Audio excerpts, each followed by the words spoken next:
दैवी हेषा गुणमयी मम माया दुरत्यया ते प्रपद्यन्ते मायामेतान्तरन्ति ते दैवी हेषा गुणमयी मम माया दुरत्यया मामेव ये प्रपद्यन्ते मायामेतान्तरन्ति ते दैवी हेषा गुणमयी मम माया दुरत्यया मामेव ये प्रपद्यन्ते मायामेतान्तरन्ति ते दैवी हेषा गुणमयी मम माया दुरत्यया मामेव ये प्रपद्यन्ते मायामेतान्तरन्ति ते. अभेद स्वरूप आहोत असं असूनही त्या मायेचा संबंध आल्यामुळं तेच असणारं माझं स्वरूप ब्रह्मचैतन्य ते जीवस्वरूपाला प्राप्त झालं.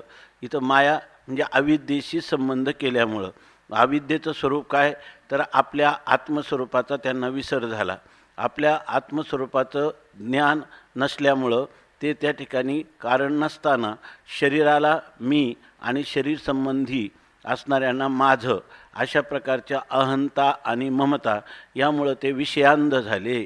अहंता आणि ममता यामुळं त्यांचा अहंकार हा देहावर जाऊन बसला आणि देहसंबंधी असणाऱ्यांच्या संबंधाने ममत्व की हे माझे आहेत अशा प्रकारचा भ्रम त्यांना झाला आणि या भ्रमामुळं सगळे विषयांच्या पाठीमागे जाऊन विषयांध झाले.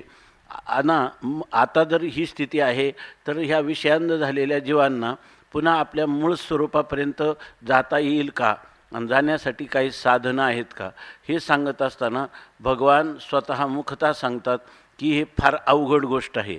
एकदा आत्मस्वरूपावरून वृत्ती चळली की ती पुन्हा बहिरंग असणारी वृत्ती अधिक बाहेरच विषयांकडे जाते.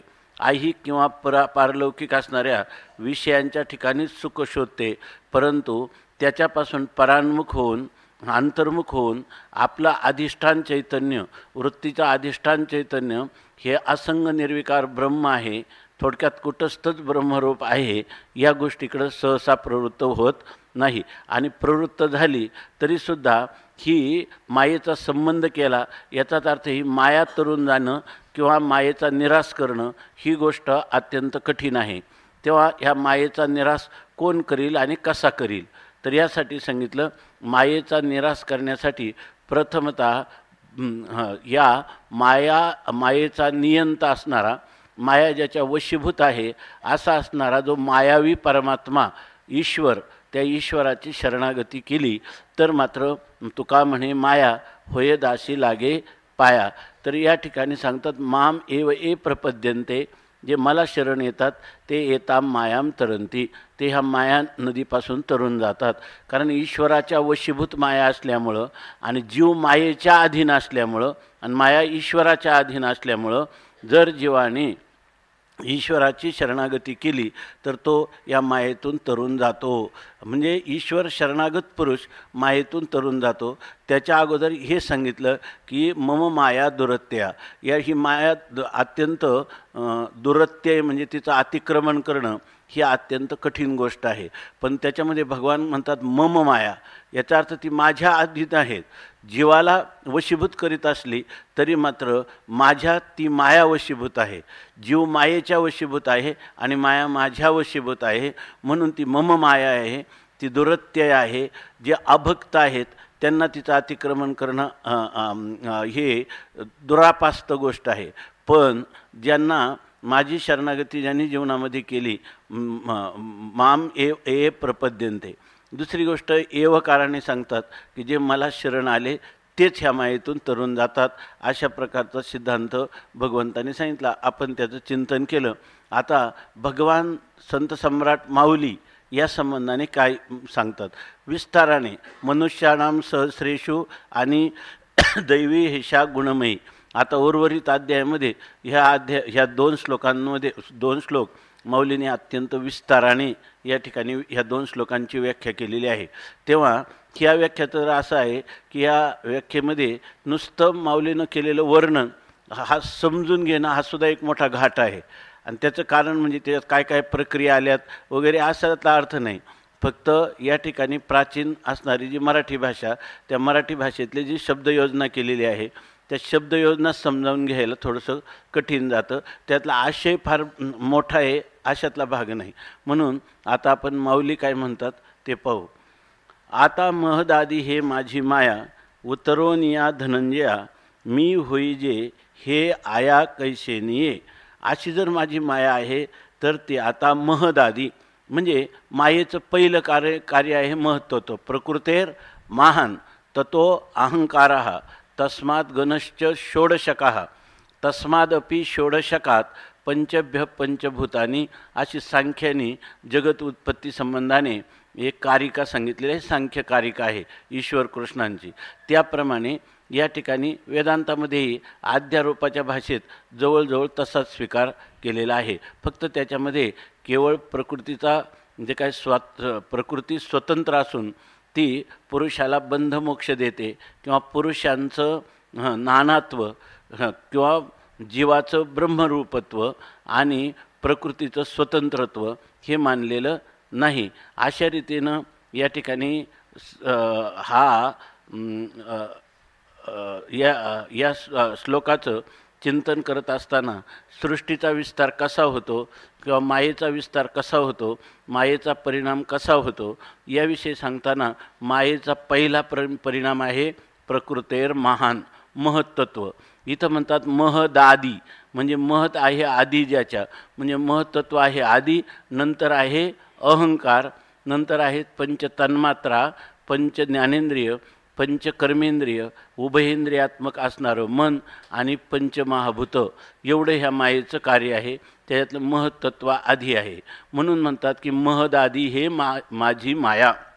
आणि हे सर्व याचा अर्थ पंचमहाभूतांपासून तर प्रकृतीपर्यंत सर्वच परमात्म्याच्या वशीभूत आहेत. कारण माझी माया हे सर्वच माझ्या वशीभूत आहेत. उतरोन या धनंजया. तर या ठिकाणी हे पंचमहाभूतसुद्धा परमात्म्याच्या अधीन आहे. परवा मी पेपरला वाचलं नाही पण सगळ्यांनी सांगितलं की एक माणूस पुरामध्ये परवाच्या सापडला.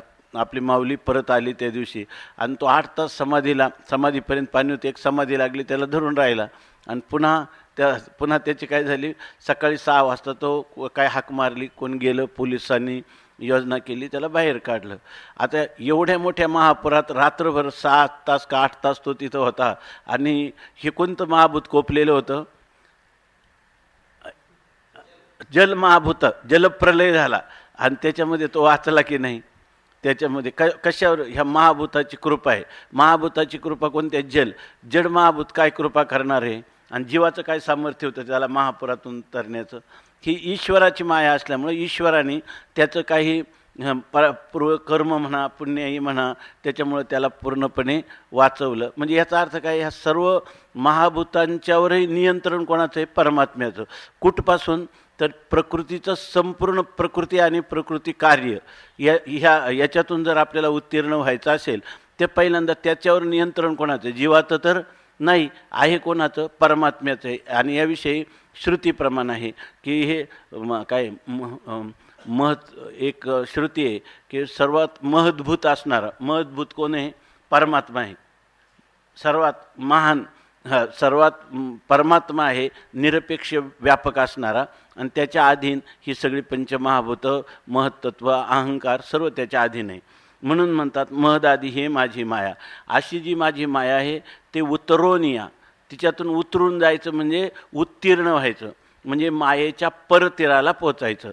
म्हणजे माया आणि माया कार्याचा निराश करून माया अधिष्ठान चैतन्य ब्रह्म, त्या ब्रह्मस्वरूपाला प्राप्त होणं म्हणजे मायेतून उत्तीर्ण होणं. आणि मायेतून उत्तीर्ण तरी का व्हायचं? तर ही माया आपलं मूळचं स्वरूपभूत असणारं जे ब्रह्म, त्या ब्रह्माला प्राप्त होऊ देत नाही. उलट त्याच्यापासून काय करते? ती माया त्या परमात्म स्वरूपावर राहते आणि त्या परमात्म स्वरूपालाच आच्छादित करते. असा हा मायेचा प्रभाव आहे. आणि तो प्रभाव जर निरस्त करायचा असेल तर त्या ठिकाणी काय केलं पाहिजे तर त्याविषयी पुढं सांगणार आहेत. पण आता तिचं काठिण्य किंवा ती तरुण जाणं किती अवघड आहे तर याविषयी म्हणतात ते महदादी हे माझी माया, उतरोन या धनंजया, मी होई जे.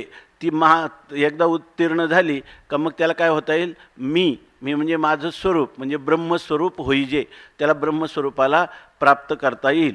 पण हे आया कैशेनी हे कैशेनी आया ए, हे कशाने आया ए म्हणजे आपल्याला साध्य होईल.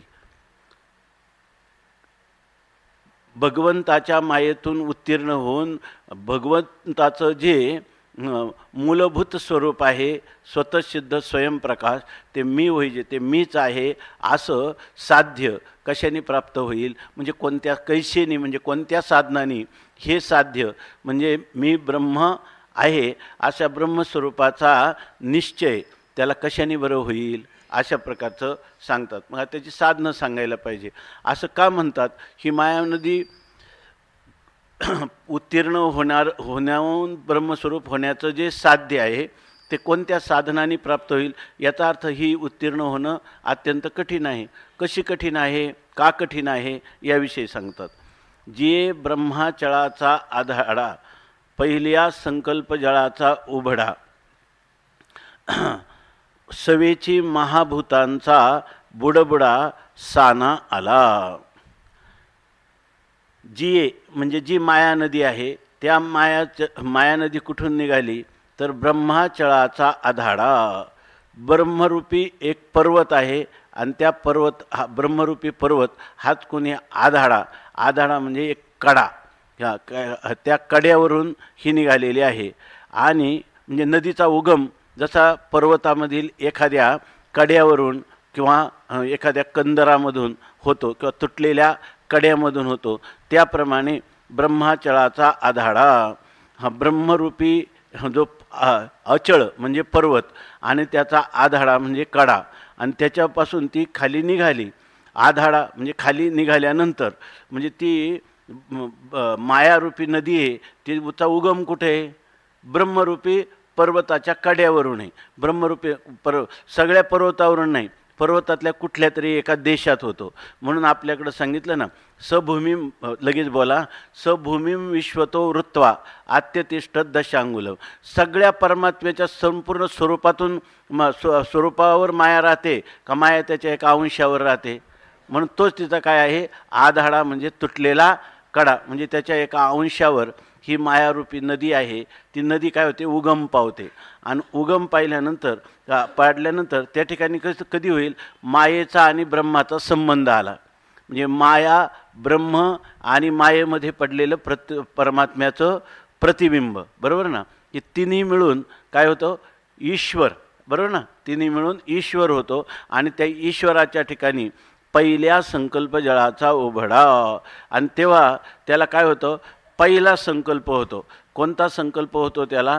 तर एकोहम बहुश्याम प्रजायई, मी एकटाच आहे, एकाह अहम, एकी एकटाचे असोनी एकला, विश्वी विश्वाकार होनिया ठेला, जया परिवो तैसाची गमला, नंदनंदन हा आचोज अंबुलावो. काय आयशा गवळणी त्या बोलती परस्परी, करुणी विस्मय आपुल्या अंतरी. त्यांना आश्चर्य वाटतं आणि त्या गवळणी परस्परांमध्ये जेव्हा ही ब्रह्मचर्चा करतात किंवा ब्रह्म आणि मायेच्या संबंधाची चर्चा करतात, तेव्हा त्या काय करतात? करुणी विस्मय आपुल्या अंतरी. त्यांना विस्मय का वाटतो? त्यांना विस्मय असं वाटतं, सच्चिद आनंद स्वरूप असणारं ब्रह्म आणि ह्या कार्यरूप प्रपंच, असज्जड दुःखरूप असणाऱ्या कार्यप्रपंचावरून अनुमेय असणारं त्या कार्याचं कारण माया, ती अर्थात असं कारणगुण हा कार्य संक्रामंती किंवा काय कारणगुण हा कार्य अनुवर्तनते, अशा प्रकारचा सिद्धांत असताना ह्या मायेचा आणि ब्रह्माचा संबंध झालाच कसा? अंधार आणि सूर्यप्रकाश यांची जशी भेट होणं शक्य नाही, परंतु ह्या ब्रह्मरूपी पर्वतावरून ही माया, त्याच्या कड्यावरून एका अंशावरून ही माया नदीचा उगम झालाच कसा, असे त्या गवळणी विचार करतात. म्हणजे त्यांच्या ठिकाणी ब्रह्मचर्चा करतात. त्यांची ही तद्विद्य संभाषा आहे की परस्परामध्ये केलेली ब्रह्मचर्चा. आणि त्यामध्ये झालं कसं म्हणतात की पहिला संकल्प जळाचा उभडा, पहिला जो लोट आलावरून तो कोणता? पहिला संकल्प जळ, म्हणजे सर्वात पहिला परमात्म्याच्या ठिकाणी संकल्प झाला.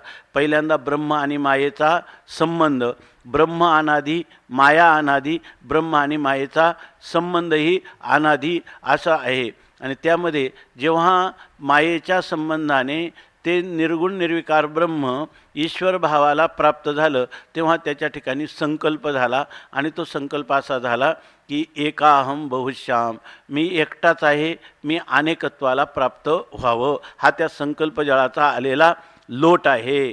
आणि सवेची महाभूतांचा बुडबुडा साना आला.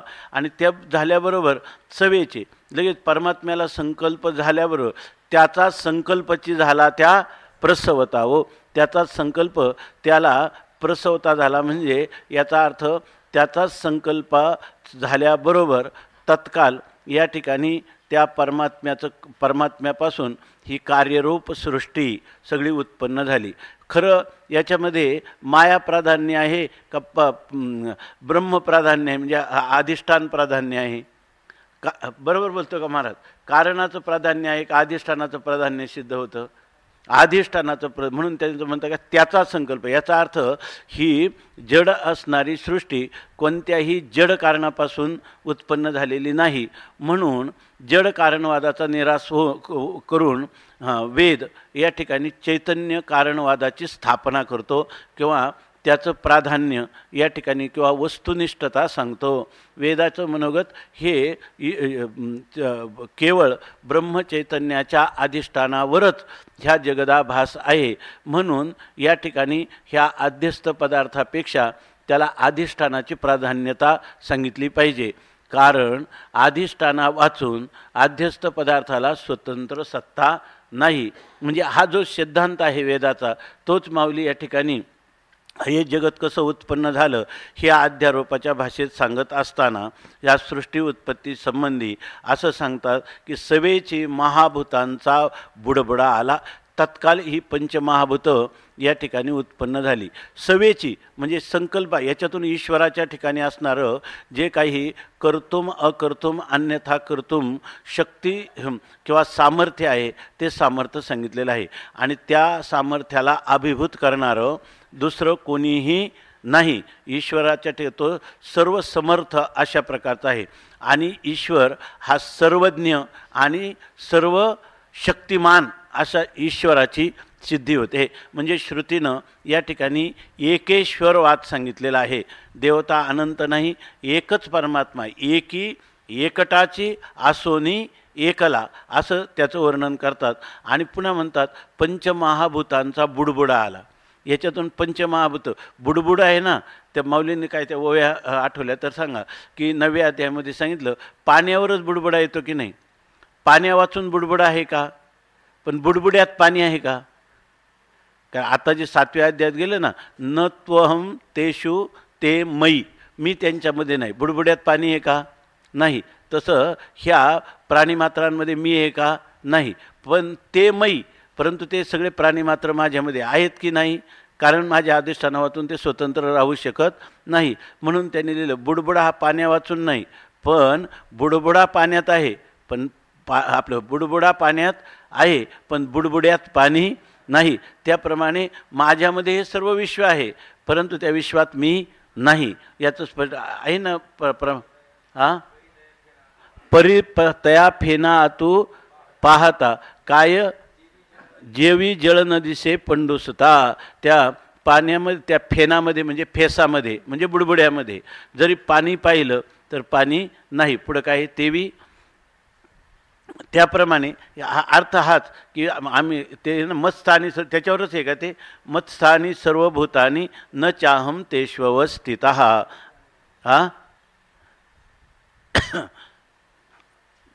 आशय हाच आहे की त्या ठिकाणी काय पुढं बस जाण मोठ्याने सांगायचं माईक घेऊन ऐकू नये तुम्हाला. तर सांगतात की सवेची महाभूतांचा बुडबुडा साना आला.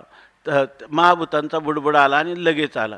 याचा अर्थ ईश्वराची शक्ती आहे ती तिला कालाचा कोणत्याही प्रकारचा परिच्छेद काल करू शकत नाही. ती अप्रतिहत अशा प्रकारची परमात्म्याची ही शक्ती आहे. आणि त्या शक्तीच्या द्वारा तो काय करतो तत्काल या ठिकाणी महाभूतांचा बुडबुडा येतो. आता या ठिकाणी पण बुडबुड्याला विशेषण काय दिलं आहे? साना म्हणजे लहानसा बुडबुडा. कोणाचा? महाभूतांचा. याला साना का म्हटलेलं आहे पहिलं काय आहे, परमात्म्याच्या एका अंशावर माया राहते, मायेच्या एका अंशावर काय आकाश, आकाशाच्या एका अंशावर वायू, वायूच्या एका अंशावर अग्नी, अग्नीच्या एका अंशावर जल, आणि जलाच्या एका अंशावर पृथ्वी, आणि पृथ्वीच्या काय एका अंशावर ब्रह्मांड आहे की नाही. आणि त्या ठिकाणी हे किंवा एका अंशावर म्हणजे हे सगळी ब्रह्मांड, आणि तो परमात्मा किती तर सबभूमीम विश्वतो वृत्वा, त्याने ह्या संपूर्ण ह्या विश्वाला व्यापून तो पुन्हा आत्यतिष्ठ दशांगुलम, दशांगुलम म्हणजे काय 1/10, बरोबर ना, म्हणजे 1/10 भागावर ते पदार्थ आहेत, आणि बाकीचा हा 10 बोट, दशांगुल म्हणजे 10 बोट, 10 बोट तो उरलेला आहे, म्हणजे त्याचा 9 ना, 9 भाग तसाच. हे नाही सांगायचं का 1 भाग 9 भाग आहेत आणि त्याचं, कारण परमात्म्याच्या ठिकाणी परमात्म्याला सावयव नाही, तो निरवयव आहे, परंतु त्याचं निरतिशय व्यापकत्व सांगत असताना त्या परमात्म्याच्या अगदी एकश्चित एका भागावर माया आहे, म्हणजे परमात्मा किती व्यापक आहे असं सांगायचं. महदादी देहाते हे आशेषही भूते जैसे जळी फेन, हेच सांगतात. महदादी म्हणजे महत्त्व आदी आहे, तर देह ज्याच्या अंती आहे, अशा सगळ्या ठिकाणी महदादी देहाते अशी असणारी अशेषही भूते, ही संपूर्णच असणारे प्राणी मात्र हे माझ्याच ठाई बिंबते, हे माझ्याच ठिकाणी असणारी जणू काही छाया स्वरूप सावली स्वरूप असणारी, पण ही कशी आहेत तर जैसे जळी फेन, जसं पाण्यावर फेस असतो त्याप्रमाणे किंवा बुडबुडे असतात त्याप्रमाणे. तरी तया फेना आतू पाहता जलन परी जळ न दिसे पंडूसुद्धा, त्या जळामध्ये पाहिलं तर पाणी मात्र दिसत नाही. ना तरी स्वप्नीची अनेकता चेलया नव्हे, स्वप्नामध्ये केवढं नाना प्रकारचं जरी आपल्याला विषम किंवा अनेकत्वाने युक्त असे पदार्थ दिसले तरी हे स्वप्नामध्ये दिसतात, पण जागं झाल्यावर कोण असतं, स्वप्नीची नानात्व राहतं की आपणच राहतो, आपणच आपल्या स्वरूपाने उरतो. तशा प्रकाराने पुढे आणखीन होई का एखादी, तैशी भूते ये माझ्या ठाई बिंबती परी तया माझी मी नाही, या उपपत्ती तुझं पायी सांगितले या मागा. तुला ह्या उपपत्ती दृष्टांत तुला मागं सांगितलेलं आहे पहिल्या अध्यायामध्ये. या अध्यायामध्ये 7व्या मागा म्हणजे कुठं 7व्या अध्यायामध्ये सांगितल्या असं सांगतात. जे सृष्टी विस्ताराचेनी ओघे चढत काळ कलनेचेनी वेगे, प्रवृत्ती निवृत्तीची तुंगे तटे सांडी. आता पहिलं सांगितलं ब्रह्मरूप पर्वताच्या कड्यावरून काय झालं, पहिल्यांदा परमात्म्याच्या ठिकाणी संकल्प झाला आणि त्यापासून पंचमहाभूतांचा बुडबुडा आला. आता जे सृष्टी विस्ताराचेनी ओघे चढत काळ कलनेचेनी वेगे, प्रवृत्ती निवृत्तीची तुंगे तटे सांडी. आता इथून पुढं पंचमहाभूत झाली. ह्या सर्वम द्रव्यम पांचभौतिकम, सगळे विश्वात पंचभूत सोडून काय आहे का, नाही, सगळ्या पंचभूतांचाच विस्तार आहे. कोणतंही पाहिलं तर पंचभूतांचा गोंधळ ना, एक केला एके ठाई मेळ, लाविला सबळ अहंकार त्या पाठी. अशा रीतीनं हे सगळ्या सृष्टीमध्ये हे उत्पन्न झालेले मायावी पदार्थ, त्यांचं काय त्याच्या पाठीमागं कोण लावला, अहंकार. आणि तो अहंकार देहादिकांना काय म्हणू लागला, मी, आणि देहसंबंधीयांना माझे असं म्हणू लागला, असं वर्णन होऊन गेलं. आता म्हणतात की ही जी सृष्टी आहे पंचमहाभूतापर्यंत आलेली, तिच्यापासून अनेक त्या पंचमहाभूतामध्ये परस्परामतचं एकमेकामध्ये मिश्रण होऊन म्हणजे पंचीकरण होऊन अनेक निरनिराळे पदार्थ उत्पन्न होतात. त्यामध्ये ज्या ज्या भूतांचं प्राधान्य, काही भूतांचं प्राधान्य तर काही भूतांचं त्या ठिकाणी त्या विषमतेमध्ये कमी प्रमाणात असणं, अशा प्रकाराने होऊन अनेक वेगवेगळे पदार्थ, प्राणी, व्यक्ती हे सर्व निर्माण होतात. तर ते कशासाठी होतात, सृष्टी विस्ताराचे निओघे, या ठिकाणी सृष्टीचा विस्तार व्हावा आणि त्यासाठी त्या ओघात म्हणजे त्या सृष्टी उत्पत्तीचा ओघ म्हणजे प्रवाह, त्या प्रवाहामध्ये चढत काळ कलने चेनी वेगे. आता ती जी नदी आहे ती कशासाठी निघाली की याच्या ठिकाणी जरा अंडज जारज स्वेदज उद्भिज असे 4 प्रकारचे प्राणी आहेत आणि सगळे प्राणी उत्पन्न करण्यासाठी ह्या नदीचा काय झाला विस्तार व्हायचा आहे. विस्तार ह्या आपलं प्राण्यांचा विस्तार करण्यासाठी ही नदी अधिकच काळकलेनेचेनी म्हणजे काळरूपी तुफान असणारा जो वेग आहे, काळकलनेचेनी काळाचा असणारा अफाट अशा प्रकारचा जो वेग आहे त्या वेगाच्या द्वाराने त्याने काय केलं, त्या म्हणजे माया नदीची विस्तार पावते ना, मग तिनं काय केलं वाढत चढत काळकलनेचेनी वेगे काळरूपी तुफान वायूच्या वेगाने ती काय लागली आणखीन चढत म्हणजे आणखीन उत्तरोत्तर वाढू लागली. म्हणजे ती जी नदी आहे त्या नदीमध्ये ती इतकी वाढायला लागली काळामुळं, म्हणजे काळाच्या ओघातच ती वाढून जाते ना. पहिला संकल्प झाला पंचमहाभूत, त्याच्यापुढं त्यांचं झालं पंचीकरण, त्याच्यापासून हे अनेक प्रकारचे सृष्टी म्हणजे ब्रह्मांड उत्पन्न झाली, स्वर्ग मृत्यू पाताळ. मग त्या ठिकाणी पुन्हा त्या देशामध्ये राहणारे अनेक प्रकारच्या ज्या योनी आहेत त्या योनी अंड जारद उद्भिद किंवा देव योनी राक्षस योनी काय सगळे जे असेल हे कशामुळं तर काळरूपी महान असणारा जो काही वेग आहे त्या वेगाने काय केलं तर प्रवृत्ती निवृत्तीची तुंगे तटे सांडी. त्या ठिकाणी एक प्रवृत्तीचा तट आहे आणि एक निवृत्तीचा तट आहे. म्हणजे ह्या मानवी विश्वामध्ये जर पाहिलं तर मानवी विश्वामध्ये जेव्हा त्याला आपल्याला सुखाची प्राप्ती करायची आहे किंवा मानवी विश्वामध्ये सुख पाहिजे तर सुख पाहण्यासाठी आणि दुःख नको याच्यासाठी सगळे प्रयत्न चालतात. आणि ह्या सृष्टी विस्तार करणाऱ्या काळाच्या वेगामध्ये वाढलेली किंवा जिला अतिशय भरती आलेली आहे अशी जी नदी आहे त्या नदीमध्ये हे सगळे प्राणी मात्र काय करतात ह्या सृष्टी विस्तारासाठी तर ते सांगतात की प्रवृत्ती आणि निवृत्तीची तट म्हणजे 2 तीर जे आहेत ते तीरसुद्धा सांडी म्हणजे त्या सांडतात म्हणजे त्याचं उल्लंघन करतात. म्हणजे ही नदी इतकी वाढते की तिचा समजा पूर्व तट आणि पश्चिम तट असेल तर ह्या दोन्हीकडे टाकतात. एकाच तटाला उल्लंघन करतात असं नाही. तर लोक आपापल्या कल्पनेने प्रवृत्ती लगेच बोलत जा काय वाटलं तर प्रवृत्ती आणि निवृत्तीचं दोन्हींची तटं सांगतात. म्हणजे दोन्ही तीराला म्हणजे ती नदी इतकी जसे आता आपल्या इंद्रायणीचा तट आहे 2 तट पण परवा महापूर आला तर दोन्ही तट सांडले म्हणजे दोन्ही तटाच्या बाहेर तिचा प्रवाह वाहू लागला. त्याप्रमाणे इथं 2 तट आहेत ते कोणते एक प्रवृत्ती म्हणजे प्रवृत्ती लक्षणात्मक धर्म आणि निवृत्ती लक्षणात्मक धर्म. तर याच्यामध्ये प्रवृत्ती लक्षणात्मक धर्म खरं तर काय आहे ह्या नदीमध्ये फक्त प्रवृत्ती आणि निवृत्ती एवढंच आहे का याच्या पलीकडचं पण चाललेलं आहे याच्या पलीकडचं पण आहे. पण ज्ञानोबरायांच्या प्रतिभेला किंवा ऋतंभरा प्रज्ञेला ते सांगण्यात काही तात्पर्य नाही. इथं सुद्धा मनुष्य जरी कोणीही असला तर त्यांनी एक तर प्रवृत्ती लक्षणात्मक धर्माचं तरी आचरण करावं किंवा निवृत्ती लक्षणात्मक धर्माचं तरी आचरण करावं. आणि जे निषिद्ध कर्म करणारे आहेत ज्यांच्या ठिकाणी प्रवृत्ती निवृत्ती लक्षणात्मक दोन्ही धर्माचं ज्यांच्या अंतकरणात कोणत्याही प्रकारचं सोयीरसूतक नाही ते आमच्या ह्या ग्रंथाचे अधिकारीच नाही आहे की नाही. ते कशाला बिचारे त्यांना काय करायचं याचं अधिकारी कोण आहे ज्याला असं वाटतं की माझं खरा इथं प्रवृत्ती लक्षणात्मक धर्माचं स्वरूप कोणतं आपलं न्यायसूत्र सांगतं ना येतो वैशेषिक सूत्र येतो अभ्युदय निश्रेयस सिद्धी.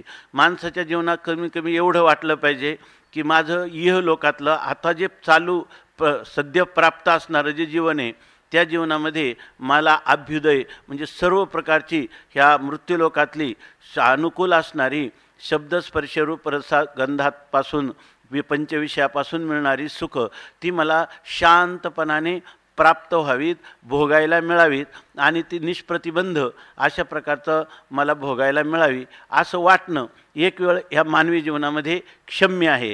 कारण का तर ह्या धर्माचं वर्णन येतो अभ्युदय ज्याच्यामध्ये अभ्युदय म्हणजे इहलोकातलं सुखही मिळावं आणि निश्रेयस मोक्ष पण मिळावं. इहलोकातलं आणि परलोकातलं सुख जे आहे त्याला अभ्युदय असं म्हणतात.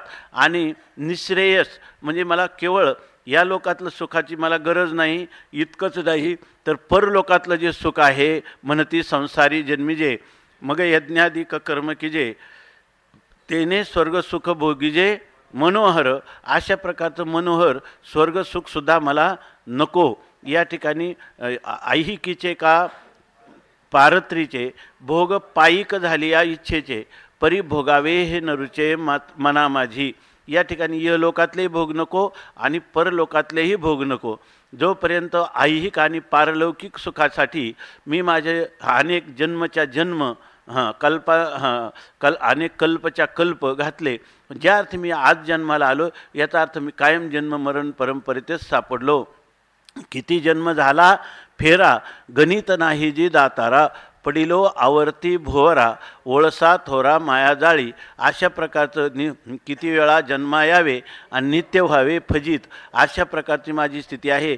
तेव्हा मला आता परत जन्म नको असं ज्यांना वाटतं ते निवृत्ती लक्षणात्मक म्हणजे केवळ मोक्ष सुखासाठी म्हणजे ज्याच्यामध्ये जन्ममरण परंपरा जेणेकरून कायमची खंडित होईल असं जे असणारं नित्य सुख मोक्षसुख त्या नित्यानंदासाठी जे लोक प्रवृत्त होतात तर त्यांना म्हणतात की त्यांचा तटा कोणता आहे निवृत्तीरूपी तटावर ते राहतात. परंतु या ठिकाणी ह्या निवृत्ती तटाचं निवृत्तीरूपी जो तट आहे त्याचं उल्लंघन करणं म्हणजे काय आणि प्रवृत्ती लक्षणात्मक धर्माचंही उल्लंघन करणं म्हणजे काय. तर याच्या ठिकाणी बघा मनुष्याच्या ठिकाणी जी आशा इच्छा आहे ती इच्छा आता ज्या वेळेला मनुष्य जन्माला येतो तर जन्माला आल्यावर त्याच्या अंतःकरणात ज्या इच्छा होतात त्या इच्छेची पूर्ती त्याची कशाने होते. इहलोकातली सगळी भोग मिळाले तरी होत नाही. बरोबर आहे ना. सगळं त्याला सगळ्या सप्तद्वीप पृथ्वीचं साम्राज्य मिळालं तरी होते का. तरी तो सारखा धावतच राहतो. सर्व सुखाच्या आशा जन्म गेला क्षण एक मुक्ती यत्न नाही केला. म्हणजे याचा अर्थ काय आहे इतकं त्याला वाटतं की किती मोठं व्हावं इहलोकातलं किती सुख मिळवावं. तर जेवढी जेवढी सुख आहे एकाच पुरुषाला संपूर्ण विश्वातली सगळे विषय एकाच वेळेला भोगण्याला दिले तरीसुद्धा त्याची पूर्ती होत नाही. त्यांनी सांगितलं जगामधलं सगळं सुवर्ण एकाच पुरुषाला एका वेळेला दिलं म्हणजे त्याची आता प्रवृत्ती लक्षणात्मक धर्माची मर्यादा संपली असं म्हणणार का. का त्याचं इथे उत्तुंग अत्यंत मोठे तुंगे तटे सांडी अत्यंत उत्तुंग उंच असं कितीही जरी तो तीर असला तरी ते पाणी कुठं धावतंय बाहेरच धावतंय. याचा अर्थ त्याची प्रवृत्ती पूर्ण होत नाही. आणि या ठिकाणी निवृत्ती लक्ष आता हे बघा निवृत्ती लक्षणात्मक धर्माची सुद्धा काय सांगितलं तुंगे तटे सांडी. वास्तविक आता मोक्षापर्यंत काय काय सांगितलं म्हणून म्हणिपे पाही परमसिद्धी ते जे परते काही निपजने जेथ नाही म्हणून म्हणिपे पाही परमसिद्धी ते. सर्वात परमसिद्धी म्हणजे मोक्ष कशाला म्हणतात जी प्राप्त झाली असता आता त्याला पुन्हा काही नाही पुन्हा त्याच्या पलीकडं कुठं जाण्याचं वाटत नाही. आता काय हालो नये चालो नये सैरा वैरा काही बोलू नये आणि त्याच्यामध्ये कृतकृत्यता प्राप्त होते. तर इथं मात्र असं म्हटलं आहे की त्या जीवनाचा इतका विस्तार होतो की ही सगळी माया नदीच आहे. तर माया नदीचं उत्तुंग असणारं निवृत्ती लक्षणात्मक धर्माचं तट त्याला सुद्धा सांडून जाते. काय म्हणता येईल ह्याच्याबद्दल संदीप महाराज याचं काय म्हणता येईल. त्याची सुद्धा तट सांडून जातात आणि त्याची तट सांडून गेले की नाही. शुकमुनी हे निवृत्ती लक्षणात्मक धर्मावर आरूढ नव्हते काय का मूर्तिमंत प्रतीकच होते का नाही. बरोबर आहे ना. ते प्रवृत्ती लक्षणात्मक धर्मात होते का निवृत्ती लक्षणात्मक धर्मात होते. प्रवृत्ती निवृत्तीचे आटोनिया भाग उतरिले चांग रसायन ज्ञानाग्नी हुताशी कडशिले ओजा आत्मसिद्धी काजा लागोनिया. काय ब्रह्मी ब्रह्मरस सिद्ध झाला पाक घेतला रुचक प्रतिती मुखे.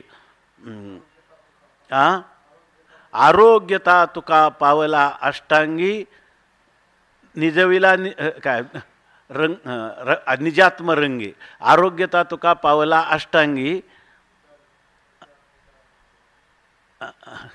बरोबर नाहीच ना आलं. आरोग्यता तुका पावला अष्टांगी काय निजविला रंगी निजात्म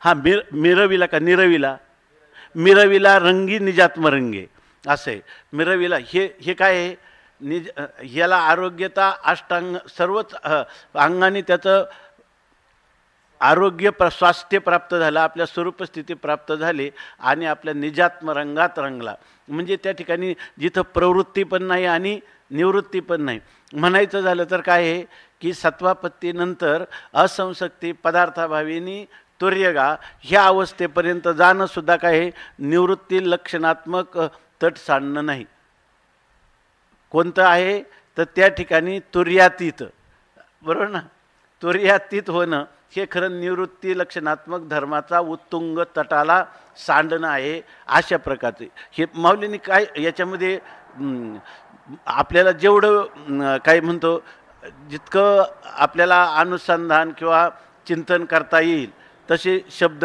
ठेवले वास्तविक प्रवृत्ती लक्षणात्मक धर्माचं तट म्हणायला पाहिजे होतं की नाही पण प्रवृत्ती निवृत्ती लक्षणात्मक दोन्ही प्रवृत्ती निवृत्तीची तुंगे तटे सांडी असं म्हटलेलं आहे म्हणता येईल ना असं आता सांगतात जे गुणगणाचे निवृष्टी भरे भरली मोहाचे महापुरे घेऊनी जात नगरे यम नियमांची आता हे सगळं कार्य कोणाचं येते महाभूतांचं आहे बरं का याच्या पुढं जाऊन जर म्हटलं तर तुम्ही ज्याला तुर्यातीत असं म्हणतात हे सुद्धा काय आहे मायारूपी नदीचं वाढलेलं असं कार्य आहे की नाही कारण मूळ स्वरूपामध्ये तटच नाहीत मूळ स्वरूपामध्ये तटच नाही तर त्यामुळं त्या तटाचं उल्लंघनही करायचं नाही आहे की नाही आणि त्या तटामध्ये प्रविष्ट पण व्हायचं नाही त्याचा संबंधच आला नाही आहे की नाही प्रवृत्ती निवृत्ती लक्षणात्मक धर्म काय स्वस्वरूपे विकल्पो नास्ती अशी खरी स्थिती आहे आपल्याला ज्ञानोबा आहे जे केवळ अद्वैतात्म स्थितीवर आरूढ करतात असं बहुतेक ह्या संपूर्ण विश्वामध्ये कोणतंही व्यक्तिमत्व आपल्या वास्तव स्वरूपाचा परिचय करून देण्याला इतकं स्पष्ट आणि अनावृत अशा आपल्या आत्मस्वरूपाचं दर्शन करून देणारं दुसरं कोणतंही दर्शन नाही खरं दर्शन आहे ते ज्ञानेश्वर दर्शन आहे हा यशस्वी आहे ते पूर्णपणे यशस्वी दर्शन आहे याच्यामध्ये ते सिद्ध झालेले त्याच्यामध्ये हे चिंतन करत असताना सोपान काका मुक्ताबाई निवृत्तीनाथ महाराज सच्चिदानंद बाबा आणि आदी करून निवृत्तीनाथ प्रभृती संत यांना ज्ञानोबरायांनी किती आनंद दिला असेल कारण काय हे सगळे संत होते आणि सगळे स्वानुभवी संत होते आणि त्यांना या शब्दांनी आनंदाला उधाण आणून दिलं असेल आहे की नाही याच्यामध्ये जर आपल्याला त्याच्यातल्या 1,00,00,000,000सुद्धा अंश जर आपल्याला त्याच्यातला कळला तरी आपल्याला एवढा आनंद होतो त्याचा तर ह्या लोकांना किती आनंदाचे डोही आनंद तरंग आनंदाचे अंग आनंदाची पाठ झाल्यावर ते काय म्हणत असतील काय सांगू झाले काहीची या बाई अशा प्रकारच्या ही शब्द योजना आहे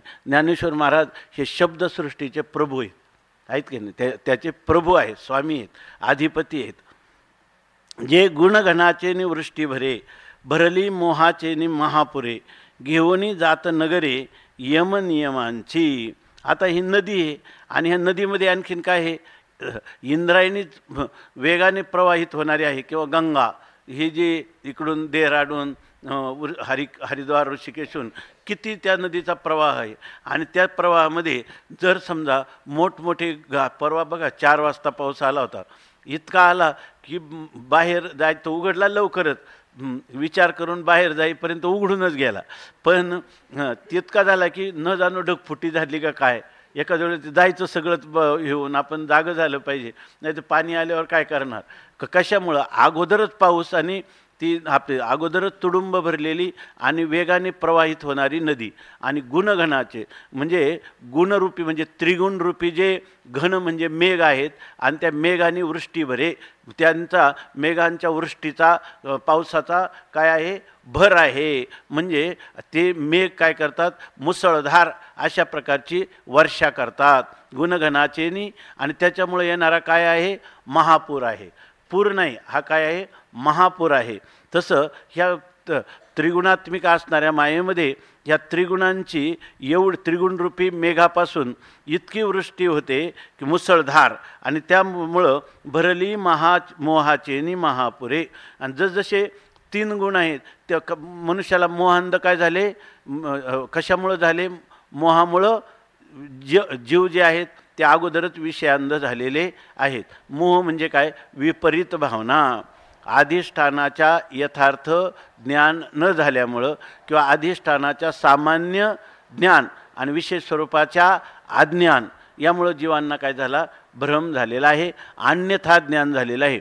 रज्जू रूपाने कळला नाही म्हणून त्या ठिकाणी सर्पाचा जसा भ्रम व्हावा तसा आत्मा यथार्थ ब्रह्मरूपाने कळला नाही म्हणून त्या ठिकाणी शरीरादी प्रपंचाचा भ्रम जसा होतो तसा इथं गुणघनाचेनी वृष्टी भरे. गुण म्हणजे त्रिगुण आणि गुणघन म्हणजे त्रिगुण हेच कोणी मेघ आहेत आणि त्यांच्या वृष्टी भरे म्हणजे त्यांच्या अत्यंत भरदार अशा वर्षावामुळं मोहाचेनी महापुरे भरली. आणि जितकं त्रिगुणांचा विस्तार होईल आणि जीवाला जोपर्यंत त्रिगुणांचा अधिष्ठान असणार, त्रिगुणात्मक मायेचं अधिष्ठान असणारं ब्रह्मतत्व त्याचं ज्ञान नाही तोपर्यंत ती नदीमध्ये काय वाढेल, आणखी मोहच वाढेल. जितका त्रिगुणांचा विस्तार होईल आणि त्याला जीव जोपर्यंत माझं म्हणेल, बरोबर ना, शेवटची ओळी होती ना, म्हणोनी माझेची मी नव्हती, माझेची मज नोळखती, म्हणून आपलं अहन ममता भ्रांती विषयांध झाले. अहंता आणि ममता यांचा भ्रम जेवढा वाढत जातील तेवढं जीव काय होतील विषयाने भ्रमिष्ट होतील किंवा विषयांच्या मागं धावतील, जणू काही अंध होऊन, म्हणजे काही विचार न करता हे विषय दुःखरूप आहेत, त्याचं अधिष्ठान सत्य आहे, विषय अनित्य आहेत, पारतंत्र्यादी दोषाने दूषित आहेत, त्याशिवाय ते विषयामध्ये आपल्याला ते अनित्य आहेत, मिथ्या आहेत, या गोष्टीचा विचार त्याच्या ठिकाणी येणार नाही. आणि अशी अगोदर स्थिती झालेली आहे. त्यालाच म्हणतात की मोहाचेनी महापुरे भरली. मोहरूपी म्हणजे अन्यथा ज्ञान, विपरीत ज्ञान रूपी महापुराने ती भरलेली. म्हणजे विपरीत ज्ञानाचा काय झालेला आहे उत्तरोत्तर विस्तार होत चाललेला आहे. अशा प्रकारचे स्थिती असताना तिनं काय करते मग, ही जेव्हा मोहाच्या महापुराने भरलेली त्रिगुणरूपी मेघाच्या मुसळधार पावसाचा सारखा वर्षा होत असलेली ही तुडुंब भरलेली अशी जी नदी आहे, ती नदी काय करते आता इथून पुढं जीवनामध्ये, ही माया नदी घेऊनी जात नगरे यमनियमांची.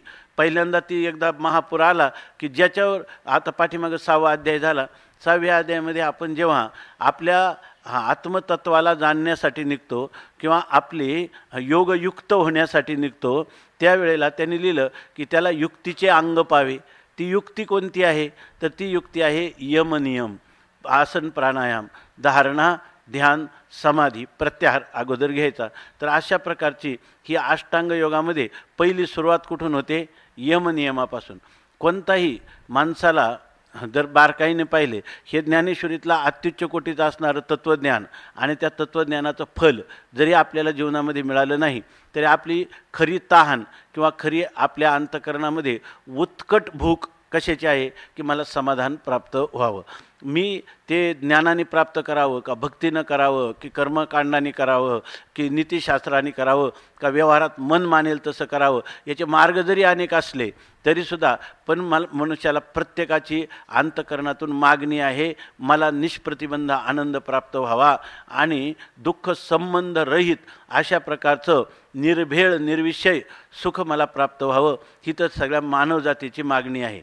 आणि त्यासाठी सर्वात महत्त्वाचं जर काय असलं तर ह्या संपूर्ण मानवजातीच्या इतिहासात आत्तापर्यंत कोणत्याही क्षेत्रात असला तरी ज्याच्या ठिकाणी यम आणि नियम यांचं पालन नाही अशा मनुष्याला त्या ठिकाणी दुःख संबंधरहित सुखाची प्राप्ती झाली असं कोणीही सिद्ध करू शकत नाही. ही गोष्ट अनुभवाने, तर्काने आणि श्रुतीप्रामाण्याने सिद्ध आहे.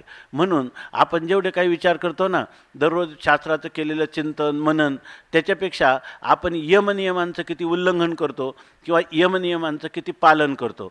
उल्लंघन करण्यापासून होणारे दुःख आणि यमनियमांचं पालन करण्यापासून अभिव्यक्त होणारा आनंद ज्याची त्याने स्वतः जरी त्याची तुलना केली किंवा त्याचा आढावा घेतला तरी त्याच्या जीवनात यमनियमांचं प्राबल्य वाढत जाईल आणि उत्तरोत्तर वृद्धिंगत होणारं सुख तो भोगू शकेल. अशा प्रकारचं अगदी कोणत्याही मनोवैज्ञानिकाला देखील ही गोष्ट नाकारता येणार नाही. आणि कोणालाही वस्तुनिष्ठ अनुभव घेण्यासाठी सुखाचा उत्तरोत्तर विस्तार ज्याच्यामध्ये आहे असा आनंद आणि दुःखाचा संबंधाचा उत्तरोत्तर विच्छेद होत चालला असा आनंद हा यमनियमापासून प्राप्त होत असतो. आणि ही माया नदी जर आली तर ती माया नदी काय करते त्याविषयी सांगतात की ही माया नदी घेऊन जात नगरे यमनियमांची. जसं नदीच्या तटाकावर कधी कधी मोठी शहरं जी असतात ती सुद्धा वाहून जातात पुराणमध्ये, त्याप्रमाणे ह्या त्रिगुणात्मक मायेचा मायारूपी ढगातून जेव्हा अत्यंत वर्षाव होतो त्यावेळेला ह्या मोहाचा महापूर येतो. आणि ह्या मोहाचं सामर्थ्य असं आहे, मोह म्हटलं का वैचित्य, पदार्थ जसा आहे तसा त्याला ग्रहण होत नाही, उलट ग्रहण करतो. आत्मा सुखरूप आहे हे ग्रहण करत नाही, विषयात सुख आहे असं वाटतं. रसो वै सहा, रसरूप आनंदरूप परमात्मा आहे याचं ग्रहण होत नाही मोहामध्ये. त्या ठिकाणी सुख विषयात आहे. स्वामी महाराज म्हणजे रस त्यात आहे म्हणजे विषयात आहे असं जेव्हा वाटतं तेव्हा भरली महामोहाचे निपुरे. आणि ती महामोहाच्या महापुराने भरलेली ती नदी ती काय करते तर घेऊन जात नगरे यमनियमांची मोठमोठी असणारी शहरं किंवा नगरं. इथं शब्दसुद्धा नगर असा दिलेला आहे. म्हणजे ज्या ठिकाणी राहणारे लोक जे आहे ना त्यांना कोणत्याही प्रकारचे जे नियम असतात ते नियम पाळणारे असतात, शिस्तशीर असतात. आपण एखादा मनुष्य आहे ना जर काही भांडण झालं तर त्याला म्हणतात हा गावठी मनुष्य आहे, गावाकडचा मनुष्य आहे, गावरान मनुष्य आहे, गावंढळ मनुष्य आहे. आणि एकाला काय म्हणतात अरे तू शहरात राहतो ना, नागरिक आहे तू. नागरिक म्हणजे नगरामध्ये राहणारा. याचा अर्थ ह्या दोघांमध्ये फरक आहे. ज्याला काही संस्कार आहेत, ज्याला शिष्टाचार किंवा सभ्यता याचा परिचय आहे असे त्याला म्हणतात नागरिक. आणि इथं म्हणतात इथं असे चांगले इथं नागरिक शब्द वापरला. असे जे नगरं आहेत तर ते नगरंसुद्धा कोणाची यमनियमाची. याचा अर्थ जे यमनियमांचं पालन करतो तो काय आहे, नागरी आहे. माऊलीनाथ जे नागर पदबंध असं पहिल्या अध्यायात मंगलाचरणामध्ये लिहिलं ना, जे नगरांतरी वशिजे तरी नागरची होई जे तैसे व्यासोक्ती तेजे धवळत सकळ. जर नगरांतरी म्हणजे मोठ्या शहरात राहायचं असेल तर तो काय करतो, नागर म्हणजे त्या नगरामध्ये असणाऱ्या नियमांचं पालन करतो. तसं एखाद्या मनुष्याला जर खरा शिष्टाचार म्हणजे आध्यात्मिक शिष्टाचार किंवा सभ्यता जर संपादन करायची असेल तर त्याच्याजवळ यम आणि नियमाची नगरं पाहिजे. पण हा मोहाचा महापूर आला ना एका क्षणात हे महामोहाच्या पुरामध्ये ही यमनियमाची नगरं वाहून जातात. घेऊन जात नगरे यमनियमांची. आता यम आणि नियम काय आहेत आपण पाहतच आलो. 6व्या अध्यायात भरपूर विचार केला. यम 5 आहेत आणि नियम 5 आहेत. हे यम 5 कोणते, अहिंसा, सत्य, आस्तेय, ब्रह्मचर्य आणि अपरिग्रह. बघा ह्या मायेच्या महापुरातून सुटायचं असेल तर यमनियमाची नगरं वाहून जाता कामा नये. आणि ते कोणती तर सर्वात पहिल्यांदा सांगितलं काय, अहिंसा. कोणाही जीवाचा न घडो मत्सर वर्म सर्वेश्वर पूजनाचे. दुसरा सांगितला अहिंसा. तिसरं सांगितलं सत्य.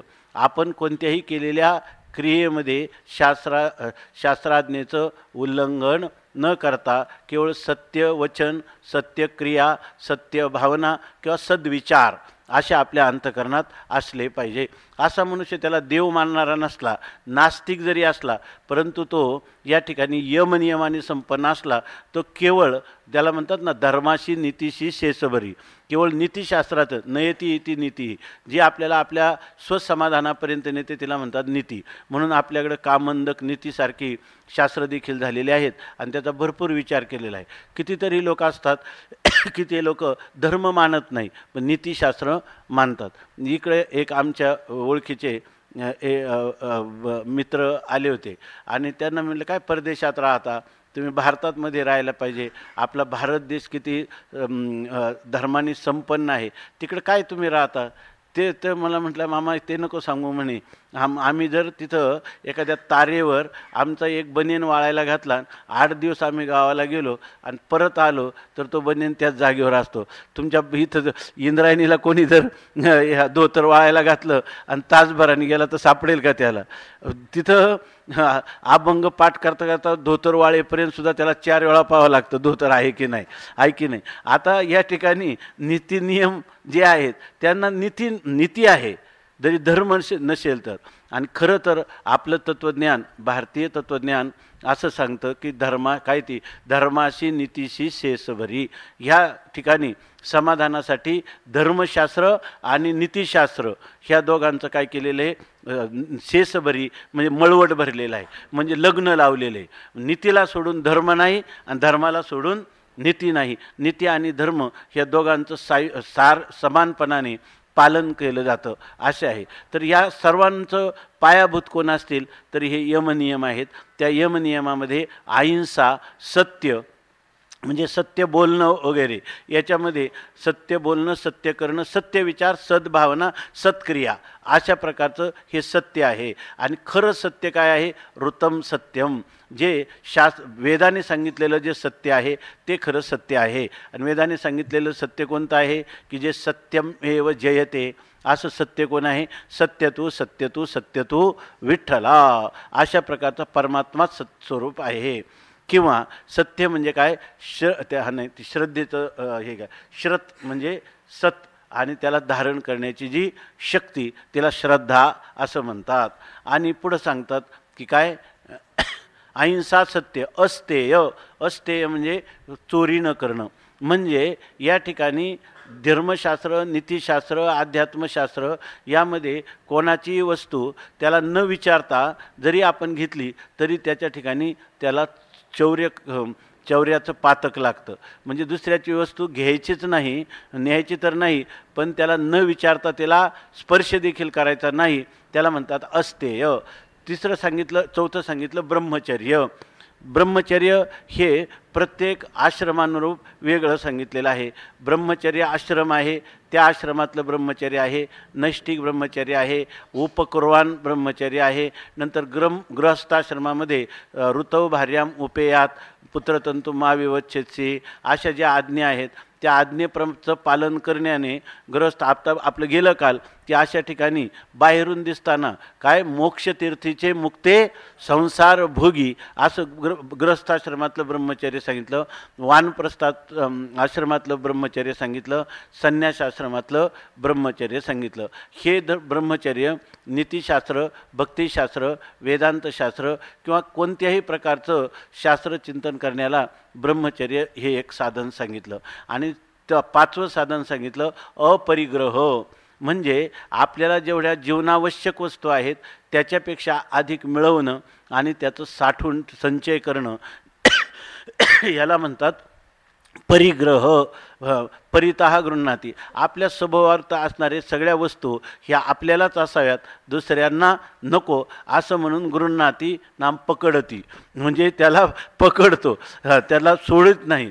जीव जरी गेला तरीसुद्धा आपल्याला ती वस्तू आपलीच असली पाहिजे. वास्तविक ती वस्तू भौतिक वस्तू आहे, तिच्यावर जीवाची पूर्णपणे सत्ता नाही. ती वस्तू तरी त्याला एक दिवस सोडून जाणार आहे किंवा तो तरी तिला सोडून जाणार आहे. अशा वेळेला जो बँकेत असणारे पैसे किंवा सरकारी कागदापत्रामध्ये असणारी आपली जमीन ही माझी आहे असं म्हणून जो भ्रमात राहतो तो परिग्रही आहे.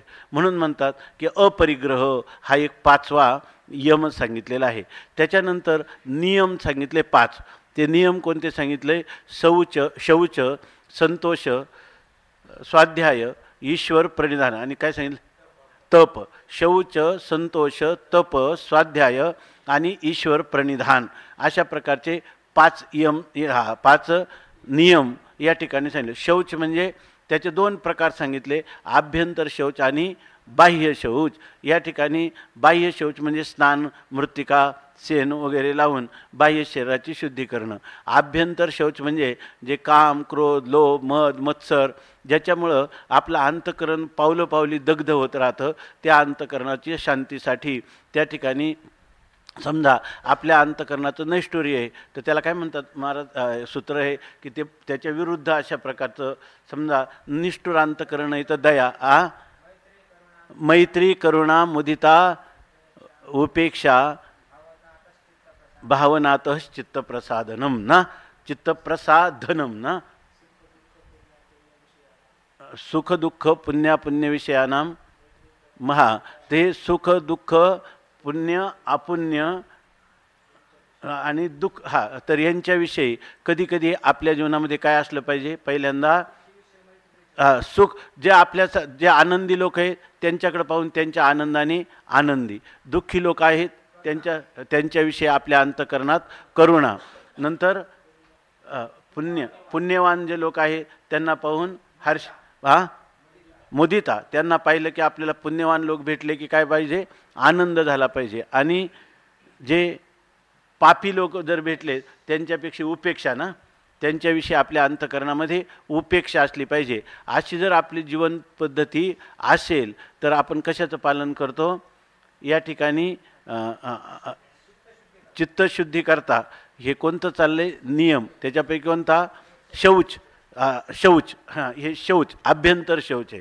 आपलं अंतःकरण निष्ठुर आहे. काही लोक म्हणतात आमचं अंतःकरण निष्ठुर आहे, काय करावं, त्याला काय करावं, त्याला हे करावं, काय करावं. जर निष्ठुर असेल तर दुसऱ्या प्राणीमात्रांवर दया करण्याचं शिका. म्हणजे अंतःकरणाचं नैष्ठुर्यम उत्सृज्यताम, त्याच्यामध्ये सांगतात साधन पंचकामध्ये निष्ठुरता अंतःकरणाला नसली पाहिजे. आता काम क्रोध आदी दोष आहे तर तुम्हाला जर रागवायचं झालं ना तर तुम्ही काय त्या दुसऱ्या व्यक्तीवर रागू नका. काय सांगितलंय भागवतामध्ये मला वाटतं, रागच करायचा झाला तर त्यांनी दिले काम असावा हरिभजनी. काम आहे ना, तो काम तुमच्या ठिकाणी ना, मग आता काम विषयावरून करण्याऐवजी कुठं करा, भगवंताच्या चरणावर अनुराग करा. जो विषयांच्या ठिकाणी जो कामना आहे ती कामना कुठं करायची, यहाँ से उखाडो और यहाँ लगाओ. असं जर केलं तर त्या ठिकाणी काम कमी होईल. आता क्रोध काय माझा आटोपत नाही तर क्रोध हा कुठं करावा, क्रोधावर क्रोध करावा आहे ना, वचन आहे माझ्या आता लक्षात नाही. असं आहे की किंवा काम असावा हरिभजनी आणि क्रोध असावा इंद्रिय दमनी. क्रोधच करायचा झाला तर कोणाला करावा, आपल्या इंद्रियांचं दमन का होत नाही.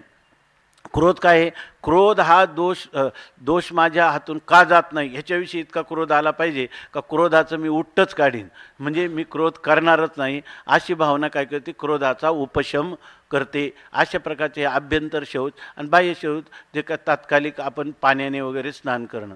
तसा दुसरा सांगितला की तप म्हणजे काय सांगितलं माऊलींनी, तैसे स्वरूपाच्या प्रसारा लागी प्राणेंद्रिय शरीरा आटनी करणे जे विरा ते चितप. आपलं आत्मस्वरूपाची आपल्याला अनुभूती यावी म्हणून शरीर, इंद्रिय, प्राण यांचा निरोध करणं याला काय म्हणतात, तप असं म्हणतात. त्या तपाचे काय, कायिक तप, वाचिक तप आणि मानसिक तप 18व्या अध्यायामध्ये 17व्या अध्यायामध्ये त्याचं वर्णन केलेलं आहे. असं हे तप करावं. आता काय झालं, पहिल्यांदा शौच, नंतर तप, नंतर संतोष म्हणजे जे आपल्याला ज्या काळात उपलब्ध होईल प्रारब्ध प्राप्त त्याच्यातच आनंद मानणं याला म्हणतात संतोष. किंवा ठेविले आनंदे तैसेची राहावे चित्ती असू द्यावे समाधान त्याला म्हणतात संतोष. पुढं काय सांगितलं, स्वाध्याय. आणि हे सगळं करायचं असेल तर आपल्या याच्यामध्ये सारखं वेदामध्ये सांगितलं किंवा उपनिषदांमध्ये की मनुष्य स्वाध्याय प्रवचनेन च, म्हणजे आपण सारखा स्वाध्याय करायचा म्हणजे शास्त्रचिंतन करायचं. हा एक त्याच्यातला नियमाचा भाग आहे की दररोज आपल्याकडून काही ना काही शास्त्रचिंतन झालं पाहिजे. जे म्हणजे वेदाचं, खरं तर वेदाचं स्वाध्याय, परंतु आपल्याला वेदाचंच मनोगत सांगणारे जे कोणतेही ग्रंथ असतील, संस्कृत किंवा प्राकृत ग्रंथ, त्याचं दररोज काही ना काही चिंतन करणं, मनन करणं, याला म्हणतात स्वाध्याय. आणि पार्थागास स्वाध्याव तो हा म्हणजे बोलिजे देव. काय स्वाध्यायाचं काय हां तैसा वेद प्रतिपाद्य जो ईश्वरू व्हावया लागी गोचरू श्रुतीचा निरंतर व अभ्यास करणे. वेदाचा प्रतिपाद्य असणारं जे ईश्वर तत्व आहे ते ईश्वर तत्व आपल्याला प्राप्त व्हावं म्हणून जे काही श्रुतीमाताच, कारण काय आपल्याला इंद्रियांना विषय न होणारं जे तत्व, त्याला काय म्हणतो अतिंद्रिय असणारं जे ईश्वर तत्व, त्याचं ज्ञान करून देण्याला कोण समर्थ आहे? फक्त अपौरुषेय शब्दराशी असा असणारा वेद. म्हणून वेदाचा निरंतर स्वाध्याय करावा. आणि शेवटी काय सांगितलं? ईश्वर प्रणिधानाद वा, किंवा 5वा नियम सांगितला की ईश्वर प्रणिधान म्हणजे ईश्वर स्वरूपाच्या ठिकाणी प्रकर्षाने आपल्या अंतःकरण वृत्तीची स्थापना, हेच ईश्वर प्रणिधानाचं स्वरूप आहे ना. तर याच्यामध्ये आणि त्याच्यामध्ये ते उलट असं सांगितलं आहे, गणेश्वर शास्त्रीजी सांगत असतात, वेदमूर्ती प्रातस्मरणीय वंदनीय, ते शास्त्री सांगत असताना इथं काय केलं आहे, प्रत्यक्ष भाष्यामध्ये वा शब्दाने विकल्पाने सांगितलं ना. जर हे तुम्हाला जमत नसेल तर तुम्ही काय करा, ईश्वर स्वरूपाचं चिंतन करा. ते म्हणतात वा शब्द निश्चयवाचक अर्थाने पण व्याकरणामध्ये योजलेला असतो. इथं उलट या ठिकाणी पातंजलांचं असं मत आहे की योगाची साधना करा, नाहीतर कर्म करा, नाहीतर तत्त्वज्ञान संपादन करा, पण याच्यामध्ये ईश्वर प्रणिधान, ईश्वराची शरणागती ही पाहिजेच असं निश्चयाने सांगतात. याला म्हणतात नियम. परंतु ज्या वेळेला ह्या त्रिगुणारूपी ढगातून ह्या माया कार्याची खूप मोठी वृष्टी होते, त्यावेळेला जीवांना झालेला जो मोहरूपी महापूर, ह्या महापुरांमध्ये त्या जीवाच्या ठिकाणी जर महत्त्वाचं पहिलं कार्य किंवा त्याची कार्यहानी काय होत असतील तर त्या ठिकाणी घेऊन जात नगरे यमनियमांची. या ठिकाणी यमनियमाची जी नगरच्या नगर, शहराच्या शहर ते धुवून पुसून त्या ठिकाणी वाहून जातात. त्या नगराचं नामनिशाण राहत नाही. याचा अर्थ की जर आपल्या जीवनातून यमनियम कमी व्हायला लागले तर समजायचं का आपल्याला मायेच्या महापुरात आपण प्रवाहित होत आहोत. आणि जर यमनियमाची नगरं जर अगदी शांत रीतीनं नांदत असतील, नाम आपल्या जीवनामध्ये यमनियमांचं त्याला काय म्हणतो यथास्थित असं जर आपल्याकडून पालन होत असेल तर अजून या ठिकाणी त्रिगुणरूपी मेघांचा महापूर, या ठिकाणी त्रिगुणरूपी मेघांचा मुसळधार पाऊस नाही आणि त्याच्यापासून महापूर आलेला नाही, आणि आपली यमनियमाची नगरं आपली कशी आहेत, स्थिर आहेत किंवा सुरक्षित आहेत. याचा अर्थ भगवंताची आपल्यावर कृपा आहे. आपण ह्या मायेचं लक्ष आपण नाही, किंवा ही माया आपल्याला काही करू शकत नाही. याचा अर्थ भगवंताची अपार करुणा आपल्यावर वर्षाव करीत आहे. त्रिगुणांचा वर्षाव आपल्यावर नाही, भगवंताची अकारण करुणा जी आहे त्या भगवंताच्या कारुण्यरूपी घनाचा म्हणजे मेघाचा आपल्यावर नित्य निरंतर वर्षाव होत आहे. आणि त्यामुळं आपल्याकडून यमनियमांचं पालन होत आहे की जेणेकरून आपण ह्या मायेतून तरुण जाऊ, अशा प्रकारचा जीव विचार करू शकतो. पुंडलिक वरदा हरी विठ्ठल. श्री ज्ञानदेव तुकाराम ज्ञानेश्वर महाराज की जय. ज्ञानदेव तुकाराम ज्ञानदेव तुकाराम ज्ञानदेव तुकाराम ज्ञानदेव तुकाराम ज्ञानदेव तुकाराम ज्ञानदेव तुकाराम. पुंडलिक वरदा हरी विठ्ठल. श्री ज्ञानदेव तुकाराम ज्ञानेश्वर महाराज की जय.